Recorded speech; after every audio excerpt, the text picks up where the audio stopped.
เดือน8มันใหญ่ชั้นนี้เนาะยามเดือนเป็ดใหญ่ทำนี่บ่บ่ใหญ่บ่ใหญ่ยามนี้นี่เฮ็ดนี่ก็คือคน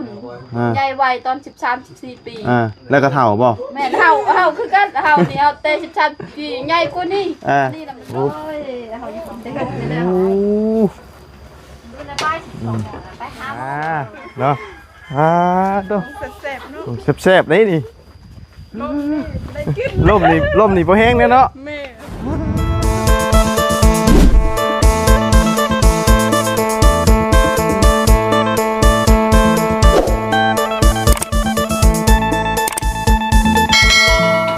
เนาะระวังรอทั้งบ่เสียงพี่น้องเอ้ยเพิ่นเข้าไปหาตู้อาเลียอยู่หามื้อหาวันเตรียมขึ้นบ้านเฮือนชานใหม่พี่น้องเอ้ยเนาะเพราะว่าสร้างเพิ่นน่าจะปิดจ็อบมื้อนี้ใช่บ่จักพี่น้องเอ้ยเนาะเอาบัดนี้ก็ขึ้นมาทางเพื่อนน้องหน้าน้อยก่อนพี่น้องเอ้ยโหกำลังเฮ็ดอีหยังอยู่กุกกุ๊กกัวอยู่เนาะจักสิแม่นเมนูหยังมื้อนี้เนาะโหเมนูแซ่บๆบ่มื้อนี้นะเด้อสบายดีเก่งเนาะมาอีกเด้ยังบ่ได้กินจักเทื่อเลยนี่สีมือเจ้านี่แม่นได้บ่ได้กินได้ครั้งแรกเลยเนาะมื้อนี้คำสิได้กินมื้อนี้แหละปลากาเด้แม่นแล้วว่ะแม่นเพราะว่าตอนนั้นก็ใส่ผักคะเนาะบ่ใส่แล้วปลาบุญบ่ได้กินผักคะนะเป็นหยังปลาบุญจ้ะบ่มัก ฮะ เนาะ บ่มักนะเอาเลยไปเอามาเลยกะบัดเลยขนาดทุเรียนแซ่บยังบ่ได้กินกินบ่ทุเรียนยังบ่เคยกินบ่เคยกินแต่เห็นแล้วบ่มักบ่มักคือกันบ่บ่เคยกินแต่เห็นสีสันแล้วเลยไปหาหน่อไม้แต่เช้าแท้นี่น้องบ่โอ้เก่งดีเนาะเราไปหาหน่อไม้หลายๆดิน้องหาเอื้อยแกงน้องหาเอ้ยเก่งแม่นบ่โอ้น้องหาเก่งแท้เนาะคือบ่ยี่เราตั้งแต่ทำอิฐพุ่นลืมอันนี้ตำเอาตำแล้วมันบ่ค่อยมุนเนาะอันนี้คือสีเก่งหน่อไม้นะเก่งหน่อไม้ยามเที่ยงโอ้หนังยังอีหนังควายบ่เนี่ยโอ้หนังงัวหรือหนังควายดังงัวซื้อมาโอ้โมเมนต์หนังงัวตั้งแต่งานแต่งพุ่งจักงานแต่งไปฮะแต่งไปเอางานแต่งเป็นยังอายบ่บ่ได้เรือบ่โอ้ซื้อเห็นเขาเจ้ามาขายเลยเอาตั้งหม้อบาดนี่ใส่ยังในเครื่องมันน่ะใส่ผักอันนี้หมากยังแค่นี้นะบวบบ่ว้าขาดบ่ได้ยังงามแท้นี่งามดีนะคือเจ้าของเนาะเฮ็ดปวกงามเนาะใส่แกงมาไหมมื้อนี้เป็นเมนูพิเศษพี่น้องเอ้ยเนาะแกงหน่อไม้ใส่เฮ็ดปวก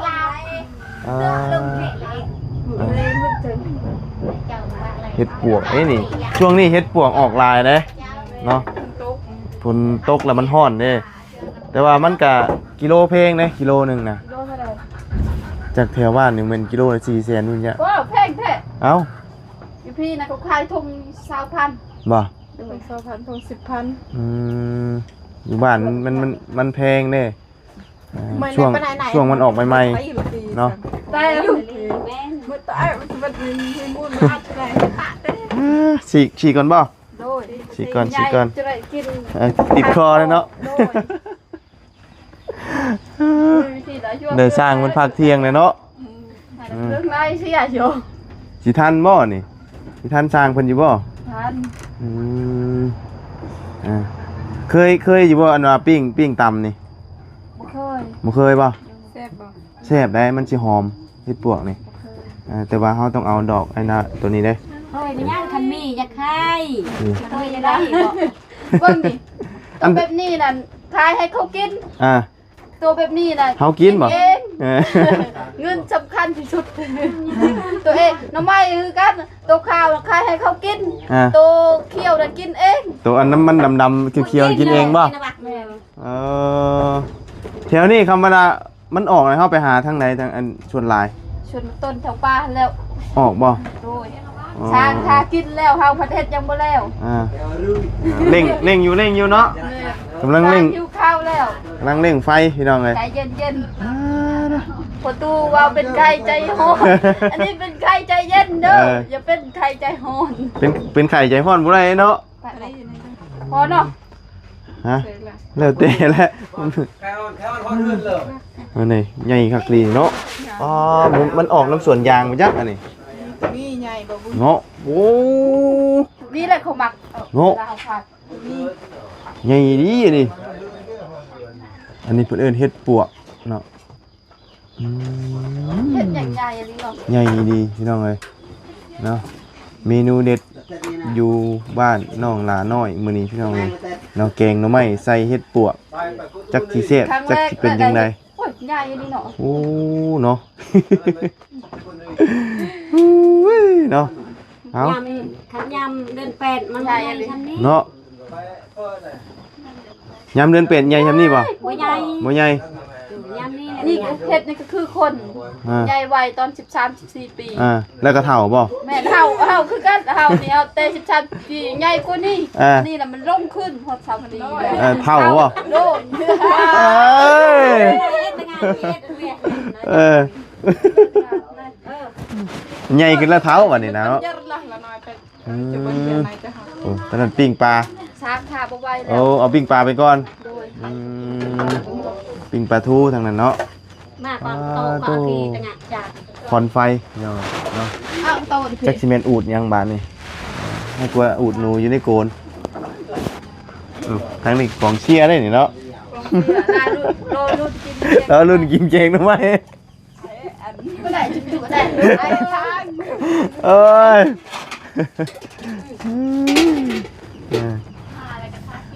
แล้วตรงนี้เทียนได้บัดนี่ นี่น่ะทาเอาไว้กินต้นแรก ไปกินตอนแรงเกงตั้งหากบ่ แม่ต้นแรกนี่แหละหันแซ่บแล้ว โอ้สิเกงตั้งหากตัวนี้ เจ้าจูบแต่บัดไม่เงินเต้าเนี่ย แต่ว่ามันใหญ่ดีนะพี่น้องเนาะใหญ่แบบว้าตัวกินใหญ่ๆแบบนี้เนี่ยติดเขียวนะมันหยาบเลยมันใหญ่เนี่ย ปุ๊มากินนอกมากินอันนี้อยากกินแต่อันนี้ กินแต่อันตีนมันนะ แม่นอันนี้กินแล้วรู้สึกว่าหากอยากออกกินแต่ตัวนี้ แต่ว่าตัวนี้มันสิติดเขียวนะ เจ้าเว้ยเพื่อกันใช้เด็กไป ได้หรอ นี่หาก็เจ้าปี แกะรูดตัวใหญ่ๆนี่ นะ ชีกเนาะโอ้ย มันลงมันน้อยเดียวอีก เผื่อมันลงเนาะใช่เบิดเลย อ้าวข้าลอยแล้วน้อยรีบควม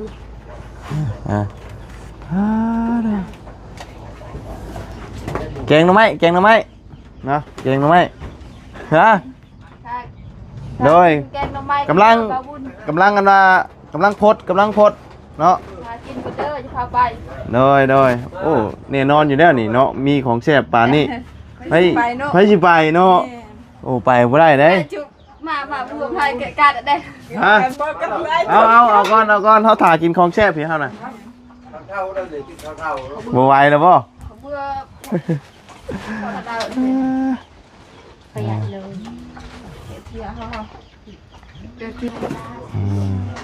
ตัวนี้เด้นี่บักบวบนี่เนาะบักบวบอยากเท่าๆหน่อยนึงเนาะ บวกเท่าแล้ว บวบนี่เท่าๆหน่อยนึงเพื่อเป็นคนเก่งน้องเป็นคนหาเนาะไหมเนาะแต่ว่าตอนนี้รู้สึกว่าคอนไฟเนาะ เกาะเลยบวมเนาะ ใส่ใกล้แล้วบ่ ยังบ่พอ โอ้ยังอยู่ดีแล้วสร้างเราบ่ถ่าเนาะคำสั่งเราถ่าพอแห้งใส่เราสิค่ะ กินอีกเราอีก ฮะ เรากินอีก กินรอบสองบ่อันนี้เพิ่นเอิ้นว่าแกงหน่อไม้ให้ไปน้ำอันนี้นะมือนั่นนักกว่านี้มือเบาเราทายนั่นทั้งแดดทั้งร้อน โอ้อันนี้ใครแน่แต่ว่ามันควันเนาะ มือนั้นทั้งควันทั้งแดดทั้งร้อน แต่เฉพาะคอนนี่ชื่อกันน้ำตาไหลเลยเดี๋ยวนี้มา ได้เมนูแกงหน่อไม้ใส่เห็ดปวกเนาะรู้สึกว่ามันงามไปดีเลยเห็ดปวกนี่นะเนาะ งามพวกงาม เด้อพี่น้องเลยเนาะผู้ใดสิกินแกงเห็ดปวกใส่หน่อไม้สีมือน้องหลาน้อยเนาะสีลองซิมมื้อนี้แหละพี่น้องเลยยังไม่ได้กินจักเทื่อได้เนาะเห็นแต่คนอื่นกินจำสิได้กินก็สิได้กินพิเศษแน่มื้อนี้พิเศษตรงไหนพิเศษตรงที่ว่าใส่เห็ดปวกเนาะแต่เก่าบ่ได้ใส่เราอ่ะ บ่ ห่าน ฮักกับมื้อนี้แหละได้เห็ดปวก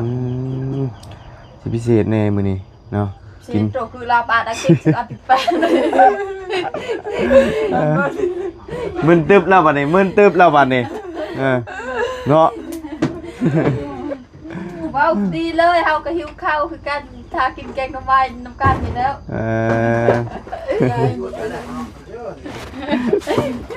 อะไรแม่มาแกงหรือไม่ดิคนหานั่น สบายมื้อไหนเอง เนาะคนหามาเก่งมึงนู้หาล่องนู้เก่งเป็นเยอะเจ้ากะ อยู่แกงเอง ฮะเก่งโมเป็นไปหาบัดเป็นเนาะอ๋อ แกงบ่เป็น เก่งบัดโมเป็นเป็นอยู่เก่งแต่มันบ่แซ่บบ่ โอ้ย โอ้มันเป็นเลยยันใหม่หม้อใหม่ดิใช้น้ำในร้ายบ่เห็นใหม่หม้อ ใส่น้ำเต็มนี่ เนาะ แซ่บก็แซ่บจอดตักนะ ให้เอาอันใดลงก่อนบัดนี้เอาเฮ็ดปัวหมากอันนั้นน่ะลงนะบ่ ลงแล้ว อ๋อ ได้5 โมง เอา 5 เนาะ โมงนะวันไป กำลัง 5 โมง ลงเลยป่านนี้เนาะ โอ้ยเขาอยู่ผมได้กันแล้ว โอ้ ไปหาโมง เต็มพอดีเต็ม มีแกงเห็ดพวกเลย แกงเฮ็ดพวกเนาะโมเมนต์แกงมาไหม้บัดนี้เนาะเนาะ กระเดาะแบบมันเป็นน้ำเนาะ เลยจังหน่อยมันก็เป็นน้ำออกมาพอดีละอัดอีกจังหน่อยพอดีสุกเลยเนาะพอดีจะกินเลยนี่ไฟแห้งๆเลยเนาะปรุงแล้วบ่เขาใส่อัน ใส่แล้วเกลือเป็นนัวใส่หน่อยเอายันเค็มเกลือใส่ปลาแดกอันนี้ปลาแดกเวียด ปลาเด็กเวียดอันนี้ ปลาแดกลาว ปลาเด็กลาวว่าเมนบอกของลาวของไทยที่ บู๊คือกัน นี่ภาษาไทย เอ้ยอันนี้ของไทย โดยของไทย ของไทยนะ อันนี้ปลาเด็กเวียด โดย โอ้ ใส่ปนน้ำกันเลย ว่ะ ใส่แต่ตัวนี้มันบริกินปลาแดก เออ แต่เก้านั่นเขากินแต่ปลาแดกอันนี้บัดทีมงานมานั่นเขาเห็นเขากินเดือนในลาวเลยก็เลยซื้อมากินคือการเห็นเงินน้องนำลายปลาแดกอันนี้ ก็ได้แซ่บ แม่นเรากินแล้วแซ่บได้กันแล้วจ้าไม่ได้โอ้ยอายุมาดำไม่พอจุดเลยเดียวอะไรกับเราสิกัดเด็ดๆ แซ่บกว่าปลาเด็กเวียดเนาะ โดย ธรรมดาแล้วว่าของไท อะไร ย กับ ว่า เราเนี่ยเราดังตอมเด็ดเลยเดี๋ยวตอมเดียว นี่ได้บาทนี่ ตอมเสียลายพูด โอ้ยเนาะโอ้เว้นกองเชียร์เลยถ่ากินนะเว้นอย่างนี้ เชื่อด้วยเห็นเลย เจ้าแต่ หาคือจ้า มาปูติกเจิงนะ ให้อ้อมไว้จะให้เจาะเช่นนึงจัง ให้เฮ็ดปวกสุกก่อนเนาะเพราะว่าหาก็เอาเฮ็ดปวกลงเอาปลาแดกใส่อีกบ่ มันยังไม่ทันใส่ ใส่รถขวดหนึ่งอ่ะ นั่นแหละพอดีเอาสีเสียบสีนัวกระยูกับผูปรุงเนาะอันนี้ปลาแดกเวียดเนาะไงเบิ่งทรงสิเป็นตอนของเวียดนี่เนาะสิบดกระโตมันใส่น้ำ ยามันทูนะ เพื่ออะไรใครย่อยป่านนี้ผู้แกงเนาะ มื้อหน้ากินแกงทำไมคือต้องทำอีก แม่นบ่ ยังบ่กินได้สิมื้อ ยังเลยเนาะยังไม่ได้เคยได้นี่เนาะ เฮาก็ย่าง มื้อหน้าเด้อมื้อหน้าเด้อต้องลองให้เบิดเด้ว่าไผสิแซ่บ แม่ ต้องลองเบิดได้นี่สีมือวะแต่ละคนแกงนี่บ่คือกัน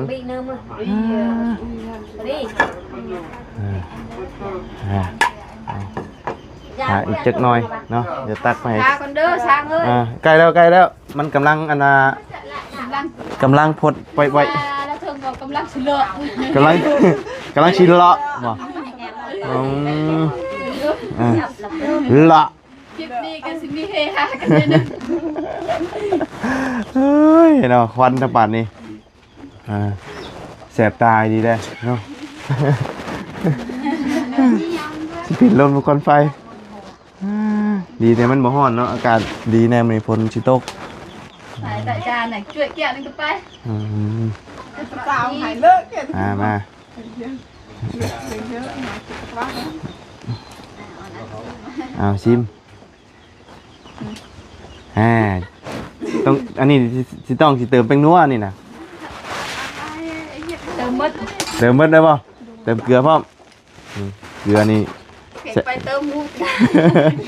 คือตาเห็นลูกชกเดี๋ยวไหนตาจามเรียงกันเดี๋ยวไหน เอาตาใจจะยังโยงไปโยงโนอัด แป้งนัวเนี่ยเป็นนัวของเวียดป่ะ เวียดมด อ๋อ นี่ของเราไม่อยากจะกินแต่เวียดมด ของมีแต่ของเวียด โดย ไปชื่อใส่ของเรามี หมูมีเนาะว่าไงสินค้าแถวนี้มีแต่ส่วนหลายมีแต่ของเวียดเนาะ ของเวียดมันถือ ของเรามันบ่มีของไทยมันบ่มีแต่ของเวียด แต่ว่าค่าอันลงไปพุ่นน่ะแม่นมีเนาะแต่เฉพาะส่วนนี้แม่นมีแต่ของเวียดอย่างเดียวนะ ไอ้แต่ง กระนุ่งของเวียด น้อย เอา ชิมบัดนี้ เดี๋ยวนี้ ชิมเปลี่ยนกัน เดี๋ยวโดนแม่ตาแต่หมดอ่ะ เป็นได้ได้แซ่บแล้วบ่ แล้ว ตาบอกแล้วดิ แซ่บ แซ่บบ่แซ่บบ่แซ่บ ไปเปี้ย แต่ว่ามันสิออกหวาน มาแบบสุดท้ายหนึ่ง ๆมันสิออกหวานๆเฮ็ดปวก แม่นหวาน เพราะเฮ็ดปวกมันหวานอยู่แล้ว เดียว เอาเลยไว้แกก่อน น่าแต่เจาะน้ำผักนาวเลยนะ แต่ไอ้เนาะจ้าแต่มือเนาะตึ๊บไปเรา ตะกี้เจาะพังนาเจาะปึง แต่ใจตาจะเอาในค่ะ เรียบร้อย ให้สร้างก่อนจนหน่อยสร้างอัดประตูสุกเต็มทองแล้ว เอาตักถ้วยแรก ตะกี้ เนาะ จับเลย คำว่า คำมันบ่สุกก็สร้างอันน่ะเมาอย่าอันเฮ็ดก่อน แม่ แต่ว่าเฮ็ดปวกมันบ่เป็นหยังเนาะเรียบร้อยบาทนี่ไปแล้ว เดี๋ยว ถ้วย โจ หนึง น เนาะ ไม่ใช่แต่เป็นอะไรก็ตาม ำอย่าจ้าอย่าจิ้มซะแล้วหน่อยเอาหอนอันเลยเนาะอย่าไปเตี้ยโจนจิ้มเด้อ เอาบวก จิ้มดังทำไมจิ้มดัง เจาะมวยเอาหอนเอาในแบบใจจะไปออนออกเยี่ยอยู่ว่ะ เอาเพิ่มเกลืออีกบาทนี่เนาะ เอาสิบุ เพิ่มยังบาทนี่ เอาบะบุญบกินอันนั้นเด้ โดย โอ้บกินผักขะเด้ แบ่งพิเศษอีกได้พี่น้องเลย เสร็จของบุญ หรือว่าเฮาบ่กินผักคะเพิ่นก็แบ่งออกให้เนาะเพิ่นสิใส่ผักเน่าพอแล้วเนาะ โอ้เธอแห่จ้าที่ มา ngoại lô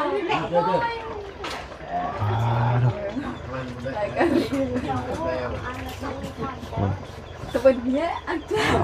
เนาะสวยเลขคนกลุ่มๆมาแล้วเนาะ nhẹ nhẹ đi lôi เอาไปใส่บัดนี้ ไม่ใช่ ไม่ใช่ตอนนั้น มันเป็นยัง เอาไว้แกงเอาไว้แกงอันนั้นแกงกับอันนี้ โอ้ไปใส่ตัวนี้บ่โอ้สองระบบเนาะ ไว้ฟักกาหด กล้วยกินไก่เอ้ยบ่แม่นกล้วยกินไก่ไก่กินกล้วย เอ็กโตก่อนนะเอ็กโตพูดล่ะเอ็กโตพูดเอ็กโตพูดล่ะเอาตั้งใจให้ มาสาจะข้าวพี่น้องกันเนาะเนาะตัว เสร็จเนาะ แซ่บๆเลยนี่ ได้กิน ล่มนี่พอแห้งเลยเนาะ แม่ เอาเนาะเก่งเนาะไหมเพื่อนนักหนาน้อยลงมือเองเก่งเองน้องหาเอ้ยเก่งพี่น้องเลยเนาะอย่าล่มไหนอย่าล่มไหน ล่มบ่ได้ไหนดิเนาะมาเด้อเก่งเนาะไหมเด้อมาเด้อ มามา ของแซ่บของแซ่บ ของแซ่บของแซ่บเฮ้ยน่ะว้าลูกไปแล้วนี่ จักหัวขึ้นมาเนี้ยคือเป็นตัวนี้ ฮู้เลยสบายดีสบายดีเนาะ ประยุกมาโดดมา ตก โอ้ยระวังนี่หันตกไม่ได้กินนะฮะเนาะสบายดีสบายดี มา มาพี่น้องเลย มาเก่งง่ายใส่ เฮ็ดปวกนี่ แยงใส่เห็ดปัวมือขัดเท่านั้นแหละ ฮักพี่น้องเลย ยอดได้ ข้าวเศร้าน้ำกันเนาะ แม่น โดยข้าวเศร้าพี่น้อง เป็นข้าวบ่าย ข้าวใบาย นี่ข้าวใบ เป็นข้าวใบาย ข้าวบ่ายเนาะบ่แม่นข้าวเที่ยงเลยคำว่าสิว่าข้าวเที่ยงบ่ได้มันสิบ่ายแล้วเนาะบ่ายโมงเรียบร้อยพี่น้องเลยเนาะมะม่วงเน่าบ่ ม่วงลายมือเลย แล้วเว้ย ม่วงกระซอ มะม่วงกระโซมาเอาขยับถุงออกก่อน มันแม่น้องน้ เอามาขึ้นมาแม่ ำมา มีบ่เบิ่ง ไปแกงนี่ โอ้น้องละน้อยได้สีมือเพิ่นได้ เมื่อนั่นก็เราแกงสู่กินโอ้ขัดขนาด ยังบ่ได้ลองกินจักเทื่อได้ ตัดเลย นี่ได้ครั้งแรกเลยเด้อนี่สิลองสีมือเพิ่น มาเด้อพี่น้องเด้อ แต่ว่าสิแตกต่างแน่แต่ใส่เฮ็ดปวกเนาะแต่ก็ สร้างเขาได้จะกินนะบ่ เรียบร้อยแล้วเพิ่นตักกินเรียบร้อยแล้วอยู่เทิงพุ่นรอ มาเด้อมาขอเชียร์ ไปแต่ไปน้ำก่อน เอาล้างมือก่อนเนาะเดี๋ยวจังซิมกินก่อนจังว่าให้ปากแต่ละคนลองรสชาติมันก่อนว่าสิแซ่บหรือนัวบ่นัวแกงจะประแดกเวียนจะ ทั้งเวียดทั้งไทยเนาะ ผสม ประชุม ผสมกัน สิใช้แต่ไทยก็บ่ได้แหละต้องเวียดเท่า แซ่บ ผสมประสาท ผสมประสานนะ มาละแม่มาพี่น้องมาเด้อพี่น้อง มา มาละน้อยน้ำน้องเขาก็ เอาน้ำเย็น จานโอ้ยได้ยังไง มาเด้อซิมได้ ๆหน่อยบ่ต้องชิมนะกินนะ ไปใหม่ เนาะคำว่าชิมบ่ได้กินได้มื้อนี้น่ะ จิ้มแล้วบ่กินเลย กับชิมนั่นแม่นบวงเดียวเลยปะปึ้งแล้วนะ กินเนาะ เป็นได้ได กินได้เนาะ ครับ แซ่บบ่แต้ม แม่ แอมลึ กินปลาพะ ส่วนอยู่ มันบอกว่ามีค่ะ ตัวนั้นผมมีปลาคะ แม่น ใครบ่มักค่ะ มีแล้วคนมองมาปลาคะ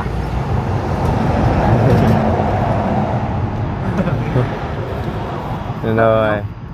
เอามาสันเดี๋ยวล้างมือลงมือ หมดแล้ว ทดลองก่อนเนาะไปสิซ้ำใด เกี่ยหายังอันนี้ หาตอนมัน หายปวกบ่ หาเห็ดปวก ตอนตัวบ่เอิด เนาะต้องหาเห็ดปวกได้ช่วงนี้มันเห็ดปวกไหม เอิดคืออยู่ นี่เขาต้อง ครั้งแรกก็เกี่ยหาให้ปวกแล้ว เคลียร์หาเห็ดปวกก็ได้ ก็ปวกร้ายผมหวานนะ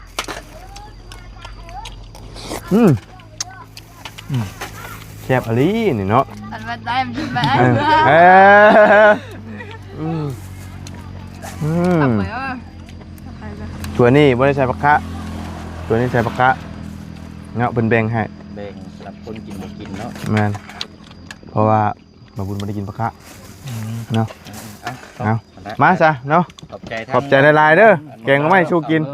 เนาะ มันชวน มันชวนบ่หมูแม่นมันชวนสบายดีโอ้ย วันแล้วก็ด่า สาเอิญ สะเอิญ เอิญ ภาษายังสู้เอิญสาเอิญคุณน้องเอิญกับกับใจเหมือนกัน เอาขอมุกขอบใจเนาะแกงก็ไม่ชูกินเนาะมากับพ่อจังหวะพอดีได้เนาะเนื้อก็สิกินได้นี่ไปซะพี่น้องกินข้าวกินน้ำกันมานี่เนาะพบเจอกันใหม่พี่น้องเนาะไปแล้วสบายดีเด้อสบายดีเนาะ